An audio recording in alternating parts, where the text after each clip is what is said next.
couple more chairs if anyone would like to sit. I want to welcome you all today as we gather to celebrate all that was good and right in Barbara's life. And the same two words always came up when people were talking about Barbara, and they were always used together, and Dot used them herself when she talked about her mom, and that's that she was fiercely independent. She lived her life well and fully. She didn't let the difficulties in her life get in the way. She went on to do the things she wanted to do, and she was fiercely independent as she did them. So I'm glad that we can be here today to mark and celebrate her life. And we'll join in our gathering. In the rising of the sun and its going down, we will remember her. In the blowing of the wind and in the chill of winter, we will remember her. In the opening of buds and in the warmth of summer, we will remember her. In the beginning of the year and when it ends, we will remember her. When we are weary and in need of strength, when we are lost and sick of heart, we will remember her. When we have joys we yearn to share, we will remember her. So long as we live, she too shall live, for she is now a part of us as we remember her. And in a time of silence, let us make our personal thanksgiving for all Barbara has meant to us.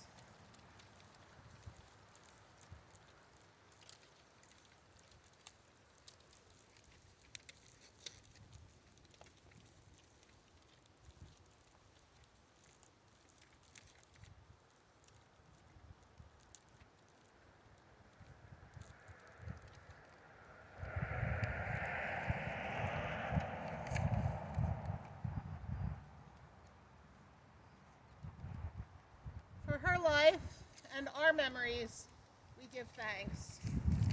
And we pray together, dearest God, we thank you that you have made each of us in your own image and given us gifts and talents with which to love and serve others. We thank you for Barbara, the years we shared with her, the good we saw in her, the love we received from her. Now give us the strength and courage to leave her in your care, confident in your promise of eternal life. Amen. And we'll read Psalm 23 together. The Lord is my shepherd, I shall not want. He makes me to lie down in green pastures. He leads me beside the still waters. He restores my soul. He leads me in paths of righteousness for his name's sake. Yea, though I walk through the valley of the shadow of death, I will fear no evil, for you are with me. Your rod and your staff, they comfort me. You prepare a table before me in the presence of my enemies. You anoint my head with oil, my cup runs over. Surely goodness and mercy shall follow me all the days of my life, and I will dwell in the house of the Lord forever.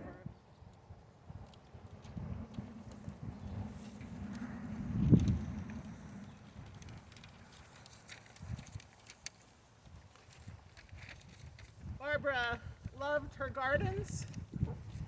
She loved roses, though Dot says she never managed to really grow any. And that's why the family has roses here today for her. And this was a reading that Barbara liked, and it's called Don't Bring Me Flowers When I'm Dead. Don't bring me flowers when I am dead. Come see me today when I am sick in bed. Don't cry for me when I'm no longer here. Come smile with me now, no need for tears. Don't try to remember how I used to be. come by today and you can see. Make good use of time while I'm still around. Don't wait for tomorrow when I'm in the ground. Don't give me a funeral fit for a king. The day I die, everyone should sing. Because you saw me through sorrow and strife.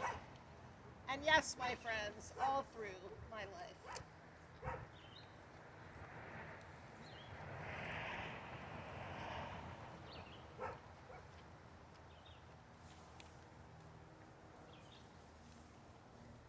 And we have some time now if anyone would like to share a memory or a legacy, something Barbara taught them or that they carry forward in their own lives, or, as I said, a wonderful memory of her.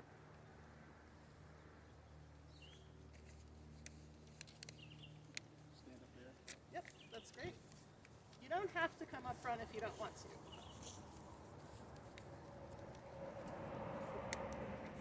Sorry, I'm not really good at the public speaking. I always remember, I never realized that most people don't keep their kitchen 100 degrees in the winter. They go in there. It was always, well, I guess we'll back up. We're thinking way back. You guys knew her from later years, but back in the day, as kids, we were a little rambunctious. So I think that's maybe where she came up with the independent thing, because she kind of took it all in stride. We were rough, but we did do a lot of things. We never lacked for anything to eat, and never stayed cold. One little story, we used to put firewood up, and the blocks are kind of big and the splitter's kind of slow, so she had a big furnace, and the blocks would kind of get big towards the end of the day, and I never thought much about it till later years. I said, well, how did you ever fill that? Because she had a huge furnace, and she said, well, I had a plastic toboggan downstairs, I dragged him to the furnace, and had a plank, and that's how she slid him in. Okay, but that's who she was. Never said too much. But I just got a couple of things.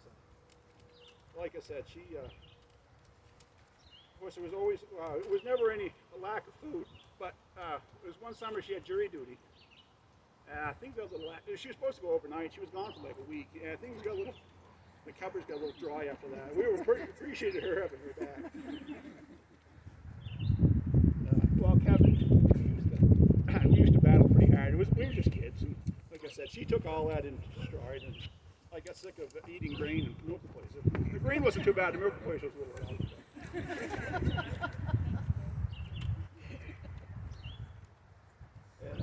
I guess that's about it, but I think that's kind of the way she was. She just took it all in and made it the way she was. Figured out a solution.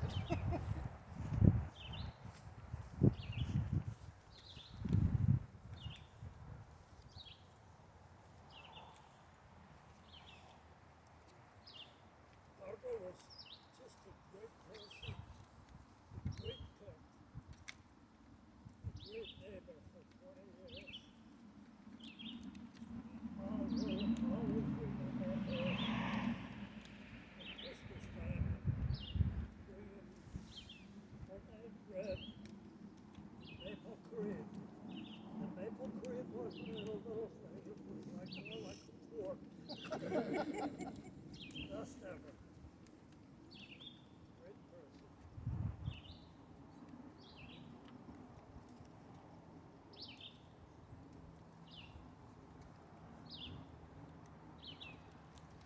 I didn't personally know Barbara. Stand up and face people. I didn't personally know Barbara, but I get to share her through Angie and her mom. I get to learn so much about who she was, and recipes, flowers, all sorts of wonderful things.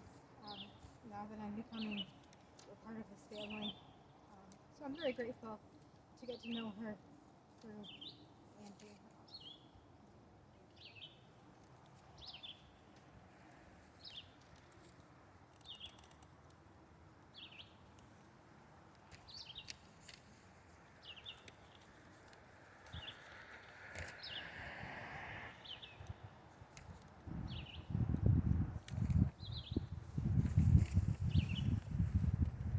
So if ago, as part of the Waterford Historical Society, I was able to interview Barb, and it's online.